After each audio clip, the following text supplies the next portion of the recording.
आज देखो हम स्टार्ट करने वाले हैं यूनिट सेकंड। उसमें पहला टॉपिक है एरिया वेक्टर। जो आपकी 12वीं क्लास की फर्स्ट यूनिट है इलेक्ट्रोस्टैटिक्स का फर्स्ट पार्ट था वो पूरा हो चुका है। इलेक्ट्रोस्टैटिक्स के टोटल 4 पार्ट हैं, उसमें से एक पार्ट पूरा हो गया, उसमें हमने पढ़ा है इलेक्ट्रिक फील्ड। अब दूसरा जो पार्ट है इलेक्ट्रोस्टैटिक्स का उसमें हम पढ़ेंगे इलेक्ट्रिक फ्लक्स के बारे में। ठीक है, यानी कहने का मतलब जो पहली यूनिट है आपकी 12वीं क्लास की फर्स्ट यूनिट है उसमें हमने क्या क्या पढ़ा है। उसमें हमने आवेश के बारे में पढ़ा है, कूलाम नियम पढ़ा है, विद्युत द्विध्रुव आघूर्ण पढ़ा है, एक्स पर विद्युत क्षेत्र निकाला है, निरक्ष पर विद्युत क्षेत्र निकाला है और बल आघूर्ण निकाला है। यानी इस प्रकार के टॉपिक हमने पढ़े हैं यूनिट फर्स्ट में। अब हमें जो यूनिट सेकंड है उसमें आपका पहला टॉपिक है एरिया वेक्टर का, यानी एरिया वेक्टर क्षेत्रफल सदिश। एरिया का मतलब क्षेत्रफल, वेक्टर का मतलब सदिश, यानी सदिश क्षेत्रफल।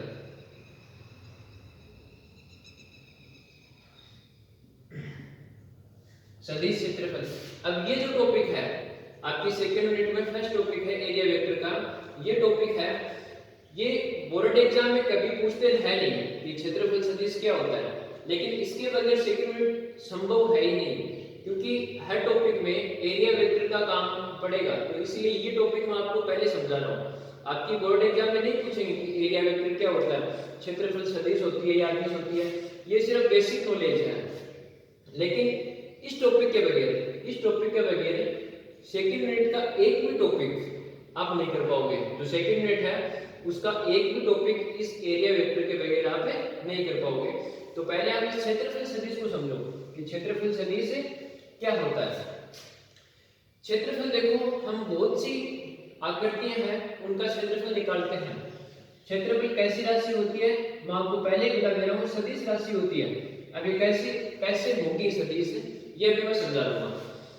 ज्यादा लंबा टॉपिक नहीं है, एक बार दिमाग में इसकी इमेज फिट हो गई, यानी आपके दिमाग में सेट हो गया, तो पूरे चैप्टर का जो फॉर्मेट है वो क्लियर हो जाएगा। क्योंकि ये जो बेसिक चीजें होती हैं चैप्टर की स्टार्टिंग में वो बहुत ही महत्वपूर्ण होती है। अब जिसको क्षेत्रफल सदिश नहीं आएगा वो आगे के टॉपिक बिल्कुल इसके बिना मान ही नहीं सकता, आगे के टॉपिक उसको आ जाएगा। तो इसको आप ध्यान से समझ लो, ज्यादा लंबा नहीं है, बहुत ही आसान तरीके से मैं इसको समझाऊंगा। क्षेत्रफल सदिश है, क्षेत्रफल कैसी राशि है, सदिश राशि है क्षेत्रफल।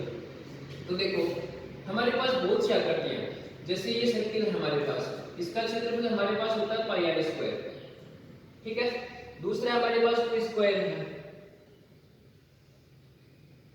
ठीक है, यानी वर्ग है, स्क्वायर है, यानी इसकी साइड ए है, ये साइड ए है, तो इसका भी हमारे पास एरिया होता है ए स्क्वायर। ठीक है, हमारे पास रेक्टेंगुलर है, आयत है। रेक्टेंगुलर अगर हमारे पास आयत होता तो इस प्रकार, इसमें जिसमें फर्क होता है, ये स्क्वायर है, वर्ग है, और ये आयत है। क्योंकि वर्ग में चारों भुजाएं बराबर होती है, ऑल साइड इक्वल, और इसमें अपोजिट साइड इक्वल होती है, यानी ये साइड इसके इक्वल होगी और ये साइड इसके इक्वल होगी। ये बेसिक नॉलेज है, इससे आपको कोई लेना देना है नहीं। तो इसकी साइड अगर ए है और ये साइड अगर बी है तो इसका जो एरिया हम लिखते हैं ए क्रॉस बी, यानी लंबाई इंटू चौड़ाई। यानी हमने बहुत सी चीजों का क्षेत्रफल निकाला था कि जो सर्किल है उसका एरिया ये होता है, स्क्वायर है उसका एरिया ये होता है वर्ग का, और जो रेक्टेंगुलर आयत है उसका एरिया ये होता है। ये हमारे पास सिर्फ मान है, ये सिर्फ हमारे पास क्या आता है, मान इमेजिन करता है, इसका मान आता है। लेकिन हमारे पास डायरेक्शन नहीं पता है कि डायरेक्शन किधर होगा, कि ये जो एरिया है इसका पाई आर स्क्वायर, इसका एरिया किधर होगा, मतलब डायरेक्शन किधर है। मान लो हमारे पास है पाई आर स्क्वायर, लेकिन क्षेत्रफल कैसी राशि है, सदिश, तो इसकी डायरेक्शन भी होगी, यानी पाई आर स्क्वायर की क्या होगी, डायरेक्शन भी होगी, इसकी डायरेक्शन भी होगी, इसकी डायरेक्शन भी होगी, तो प्रत्येक की डायरेक्शन होगी।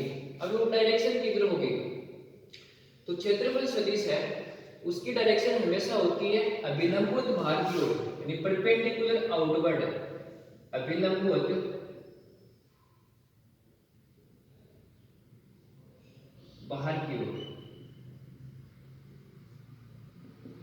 ठीक है, यानी मैंने क्या बताया अभी तक, हमारे पास क्षेत्रफल है, बहुत सी आकृतियों का क्षेत्रफल है, लेकिन क्षेत्रफल सदिश है या अदिश इसके बारे में हमें बताना है। तो क्षेत्रफल कैसे राशि है हमारे पास, सदिश राशि है। अब सदिश है, क्षेत्रफल सदिश है, तो इसकी क्या होगी, दिशा होगी।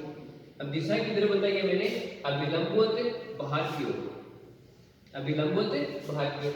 अब देखो ये जो इमेज है, इसका आपको कोई पूछे कि क्षेत्रफल सदिश किधर है, तो आप क्या बताओगे, अभिलंबवत बाहर की ओर, इस साइड, अभिलंबवत बाहर की ओर, ऊपर की साइड। ये लाइन मैंने ऊपर की साइड खींचा, इसका मतलब क्या है, अभिलंबवत बाहर की ओर। इसका एरिया आपसे पूछे तो आप क्या बताओगे, अभिलंबवत बाहर की ओर। इसका आपसे पूछे तो आप क्या बताओगे, अब ये ऊपर की ओर लाइन मैंने खींची है, तीन लाइन, इसका मतलब है अभिलंबवत बाहर की ओर। तो बहुत ही सिंपल तरीके से देखो कि क्षेत्रफल है वो सदिश राशि है, उसकी दिशा होती है, और दिशा किधर होती है, उसकी दिशा होती है अभिलंबवत बाहर की ओर। मैं जितने भी वीडियो बना रहा हूँ उसको साथ साथ में आप कॉपी में नोट करते रहिए करो, नोट्स इसके मिलते रहेंगे आपको, लेकिन आप साथ साथ में लिखता रहा करो ताकि आपको ज्यादा समझ में आए। तो अभिलंबवत बाहर की ओर हो गया, और इसका विलंबवत बाहर की ओर, इसका विलंबवत बाहर की ओर, किसकी दिशा बता रहे हैं, सदिश क्षेत्रफल की दिशा बता रहे हैं। अब एक दूसरे तरीके से हम कैसे बता सकते हैं कि क्षेत्रफल सदिश होता है या अदिश होता है।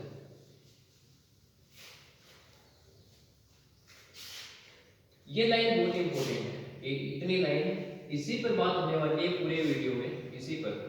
यानी सदिश क्षेत्रफल है, क्षेत्रफल सदिश राशि होती है, उसकी डायरेक्शन होगी, और डायरेक्शन किधर होगी, अभिलंबवत बाहर। कोई भी आपके पास आकृति हो अभिलंबवत, जैसे बोर्ड है तो इसकी आपसे पूछे क्षेत्रफल सदिश किधर है, अभिलंबवत बाहर की ओर, बिल्कुल परपेंडिकुलर बाहर की ओर होगा 90 डिग्री के साथ। इसका एग्जांपल देखो, ये हमारे पास कोई कार्टेशियन कोऑर्डिनेट है, यानी ये है x है, ये y है, और ये क्या है, z है। अब यहां पर देखो एक मैंने बनाया ये स्क्वायर है, यानी वर्ग है, इसकी ये साइड है a और ये साइड है हमारे पास a। इस पॉइंट को मैं नाम दे रहा हूं a, b, c और o, ठीक है। अब ये एरिया वर्ग है, स्क्वायर है, तो इसका क्षेत्रफल हम कैसे लिखेंगे, एरिया इक्वल टू हम क्या लिखेंगे, यानी एक साइड ये ले लेंगे हम, ये भी a है, ये भी है, ये भी है, यानी ऑल साइड इक्वल होती है किसमें, स्क्वायर में। वर्ग में ऑल साइड इक्वल है, तो ये भी a है, ये भी a है, ये भी a है, और ये भी कितना है a। अब ये कितना है a और ये कितना a, तो एरिया कितना होता है स्क्वायर का, यानी साइड इनटू साइड होता है, तो आप क्या लिखोगे, AB क्रॉस, और साथ में क्या आएगा, BC। तो AB का मान कितना है a, और BC का मान कितना है b। मैंने यहाँ पर क्रॉस लगाया है, इसका मतलब क्या, ये वेक्टर क्वांटिटी है, यानी कौन सा गुणा है ये, जो 11वीं क्लास में मैंने बताया था, ये सदिश गुणा है क्रॉस का मतलब, तो इसको हटाएंगे तो क्या आएगा, sin थीटा आएगा। अब ये थीटा किसके बीच है, ये थीटा एंगल AB और BC के बीच, यानी इन दोनों के बीच का एंगल है थीटा, ठीक है। तो ये एंगल यहाँ पे कितना है, 90 डिग्री, तो sin 90 रखोगे आप यहाँ, यानी थीटा इक्वल टू कितना है, 90 डिग्री। तो A BC की वैल्यू भी a ही है, तो a और sin 90, तो कितना आया, a स्क्वायर, यानी एरिया इक्वल टू कितना आ गया, a स्क्वायर। ये किसका एरिया आया, ये आया एक स्क्वायर दिया था हमने, उसका एरिया कितना है हमारे पास, a स्क्वायर है। अब हमने कैसे निकाला है, AB क्रॉस BC, एक साइड ये AB, आप कोई भी दो साइड ले सकते हो, क्योंकि स्क्वायर का एरिया क्या होता है, साइड इनटू साइड होता है। तो AB BC, AB BC दोनों का मैंने कौन सा प्रोडक्ट किया, वेक्टर प्रोडक्ट किया, यानी सदिश गुणा किया। ये सदिश राशि है और ये कैसी राशि है, सदिश राशि है। इसकी वैल्यू a है, इसकी वैल्यू a है, दोनों को बीच से जब ये चीज हटाते हैं सदिश गुणा का, तो यहाँ क्या आएगा, sin थीटा, और थीटा इक्वल टू कितना है, यहाँ देखो 90 डिग्री, तो कितना बचा, a स्क्वायर बचा। तो यहाँ से हमें क्या पता लगता है, यहाँ से हमें ये पता लगता है कि कभी भी हम दो वेक्टर क्वांटिटी यानी सदिश राशियां, कभी भी हम दो वेक्टर क्वांटिटी का सदिश गुणा करेंगे, कोई भी दो सदिश राशियां उनका कौन सा गुणा हो रहा है, सदिश, तो इधर कौन सी राशि आएगी, हमेशा सदिश की राशि आएगी। ये बात मैंने 11वीं क्लास में बहुत बार समझाई है कि जो सदिश राशियां हैं, दो सदिश राशियों का कौन सा गुणा करें, हम सदिश गुणा करें, तो इधर जो साइड में राशि आएगी वो कौन सी होगी, सदिश राशि ही होगी। तो इस कारण एरिया कौन सी राशि हुई, सदिश राशि। ये हमारे पास क्या आया, मान आया। ए स्क्वायर सिर्फ मान है हमारे पास, जो स्क्वायर लिया उसका सिर्फ मान है। अभी इसकी डायरेक्शन लिखेंगे। अब डायरेक्शन किधर आएगी, मैंने किधर बताई डायरेक्शन, अब लंबवत बाहर की ओर। तो आपके पास ये स्क्वायर है, ये वर्ग है, तो इसकी डायरेक्शन आप किधर बताओगे, अब लंबवत बाहर की ओर, यानी इस साइड। जैसे मेरा मार्कर है, ये इसकी डायरेक्शन होगी किसकी, एरिया वेक्टर की, यानी सदिश क्षेत्रफल है, सदिश राशि होती है, दिशा होगी किधर होगी, अभिलंबवत बाहर। अब अभिलंबवत बाहर कौन सा होता है, अभिलंबवत बाहर यानी ये z है, और z डायरेक्शन में इकाई सदिश कितना होता है, k कैप। दिशा के लिए इकाई सदिश कितना होता है, k कैप। तो यहां मैं क्या लगाऊंगा, k कैप। ठीक है।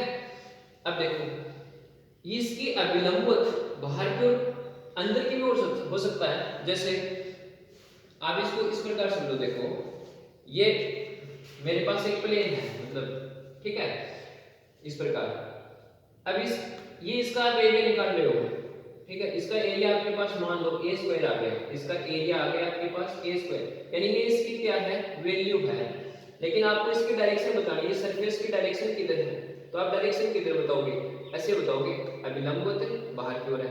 लेकिन अभिलंब तो इधर भी हो सकता है, यानी आप इधर की साइड से देखोगे तो इधर की साइड भी हो सकता है, यानी अभिलंब दोनों हो सकता है। ऐसे समझो कि इस साइड ये आपके पास एक प्लेन है, इसका आप डायरेक्शन कर लो, अभिलंब इधर भी हो सकता है बाहर की ओर, और अभिलंब बाहर की ओर इधर भी हो सकता है, दोनों साइड हो सकता है। तो आप कौन सी साइड लोगे, ये पॉइंट आपको ध्यान से समझना। अभिलंब तो बाहर की ओर तो होता है, लेकिन देखो बाहर की ओर दोनों ओर है, ये भी बाहर की ओर है इधर, और ये भी बाहर की ओर है, यानी आपके पास ये एक प्लेन है, इसका आपने एरिया निकाल लिया, एरिया कितना निकाल लिया आपने, a स्क्वायर निकाल लिया, कोई दिक्कत नहीं है। लेकिन आप डायरेक्शन किधर बताओगे, डायरेक्शन के लिए मैंने लाइन बताई है अभिलंबवत बाहर की ओर, लेकिन अभिलंबवत बाहर किधर है, यानी इस साइड आएगा या इस साइड आएगा। जैसे मैं ये रखूं तो z, एक z प्लस का बाहर है और एक z अंदर है माइनस वाला, यानी प्लस का k कैप और माइनस का k कैप। माइनस का k कैप किधर है, अंदर, और प्लस का k कैप किधर है, बाहर की साइड है। तो आप कौन सी साइड लोगे, इसमें दोनों ही साइड सही है। आप इसको ऐसे भी लिख सकते हो, area equal to a square minus k cap और a स्क्वायर k कैप, इसमें दोनों ही साइड सही है। अगर आपके पास 2D कोई भी पिक्चर है, 2D कोई भी पिक्चर है, मतलब जिसमें दो ही डायरेक्शन है, 2D पिक्चर है, 2D पिक्चर है, इसमें लंबाई चौड़ाई है, किसी चीज है नहीं इसमें, ये 2D पिक्चर ही है ये आपके पास। तो इसमें अंदर आप दोनों ही चीज सही मानी जाएगी, यानी k कैप प्लस का भी सही है और माइनस का भी सही है। यानी ओपन सरफेस आपके पास, कोई खुला सरफेस, ये बंद थोड़ी है, ये बंद नहीं है, ओपन सरफेस है, तो उसमें दोनों ही साइड सही मानी जाएंगी। जैसे मैंने फिर से समझो इसको कि इसका एरिया हमने निकाल लिया a स्क्वायर, कितना निकाला, a स्क्वायर। अब बात आती है अटकती की दिशा किधर बताइए क्षेत्रफल की, तो अभिलंबवत बाहर देखो, अभिलंबवत बाहर इधर भी हो सकता है और अभिलंबवत बाहर इधर भी हो सकता है। इसका जब हमने निकाला तो मैंने बताया कि आप दोनों साइड ले सकते हो, इधर भी ले सकते हो, इधर भी ले सकते हो। अगर इसमें देखें तो आप अभिलंबवत बाहर यानी प्लस का k कैप भी ले सकते हो और अंदर वाला माइनस का k कैप भी ले सकते हो, दोनों ले सकते हो। कब, जब आपके पास ओपन सरफेस हो, यानी खुला सरफेस होना चाहिए, बंद नहीं होना चाहिए। ये सरफेस है, बंद थोड़ी है, बंद नहीं है, ये खुला सरफेस है, आप दोनों साइड ले सकते हो। अगर यही क्लोज होता तीनों साइड से, आगे मैं क्लोज का भी बताऊंगा, लेकिन एक बार आप ओपन का समझो, खुला सरफेस, मतलब आपके पास खुला सरफेस है, तो इसकी आप साइड बता रहे हो एरिया की, तो आप दोनों साइड बता सकते हो, अभिलंबवत बाहर इधर भी बता सकते हो, अभिलंबवत बाहर इधर भी बता सकते हो। कब, जब आपके पास ओपन सरफेस है, खुला सरफेस है, तब आप दोनों साइड बता सकते हो, प्लस का k कैप भी कर सकते हो, माइनस का k कैप भी कर सकते हो। क्लोज नहीं है, अभी तक क्या नहीं है, क्लोज नहीं है। अब देखो ओपन सरफेस के कुछ एग्जांपल और लेते हैं, इतना एक बार नोट करो। अब देखो एक दो एग्जांपल और मैं लेता हूं, किसकी बात करें, ओपन सरफेस की, खुले सरफेस की, यानी बंद नहीं है सिस्टम, क्लोज नहीं है।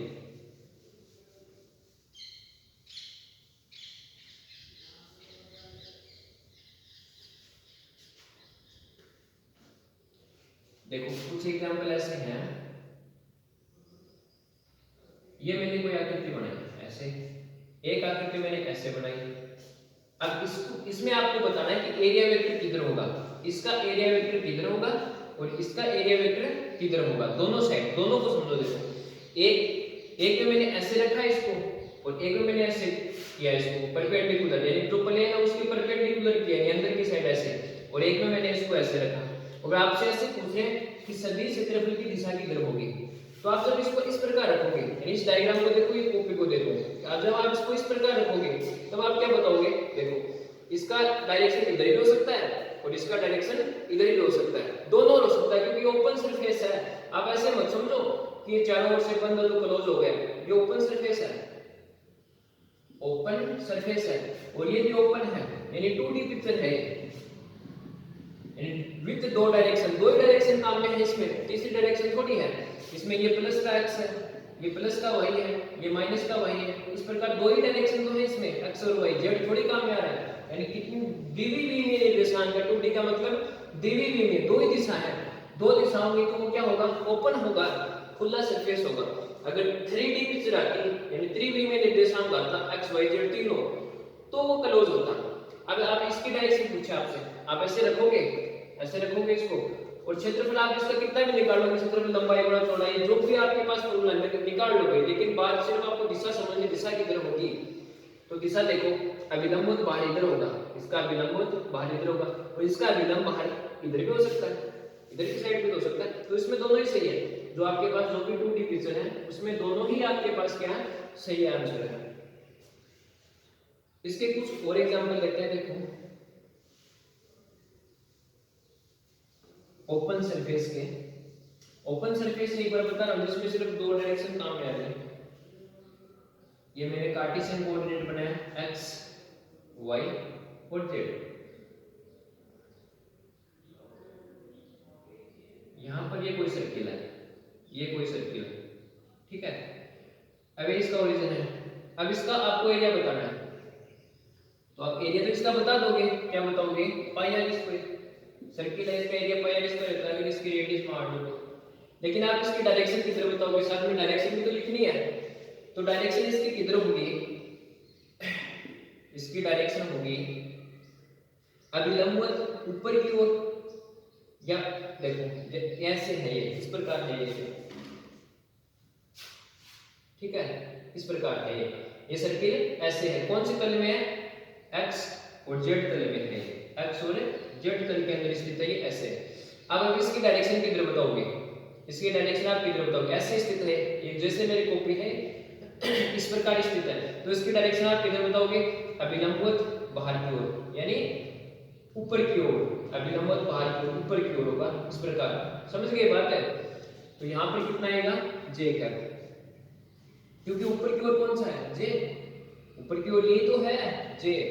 अब इसका नीचे की साइड भी हो सकता है, यानी ऐसे भी हो सकती है इसकी डायरेक्शन, नीचे की ओर भी हो सकती है, तो कितना होगा, पाई आर स्क्वायर और माइनस j का, ये दोनों ही सही है, इसमें कोई भी गलत नहीं है, क्योंकि आपके पास जब तक खुला सरफेस है तो इसकी डायरेक्शन आप दोनों तरफ ले सकते हो, पाई आर स्क्वायर j का भी हो सकता है, पाई आर स्क्वायर माइनस j का भी हो सकता है, लेकिन यही डायरेक्शन आपके पास क्लोज हो जाएगी। अभी तक देखो मैंने कितना कितना आपको समझाया कि क्षेत्रफल है वो कैसी राशि होती है, सदिश, और सदिश राशि तो उसकी क्या होगी, दिशा, दिशा होगी तो किधर होगी, अभिलंबवत बाहर की ओर होगी। अभिलंबवत बाहर की भी दो सिस्टम है, एक तो आपके पास ओपन सरफेस हो, यानी जिसमें 2D यानी दो ही निर्देशांक काम में आ रहे हैं, यानी x और y, एक क्लोज हो, इसमें 3D यानी x y और z तीनों काम में। तो ओपन के अंदर हमने डिस्कस कर लिया कि हम किधर भी बता सकते हैं डायरेक्शन, अभिलंबवत है बाहर, जिस प्रकार मैंने एग्जांपल बताया। अगर आपके पास क्लोज हो, आपको यही काम में आएगा, ज्यादा यही काम में आएगा, मोस्टली 80% यही काम में आएगा, 20% यही काम में आएगा। अगर आपके पास क्लोज सरफेस हो तब आप डायरेक्शन कैसे बताओगे, क्लोज सरफेस हो,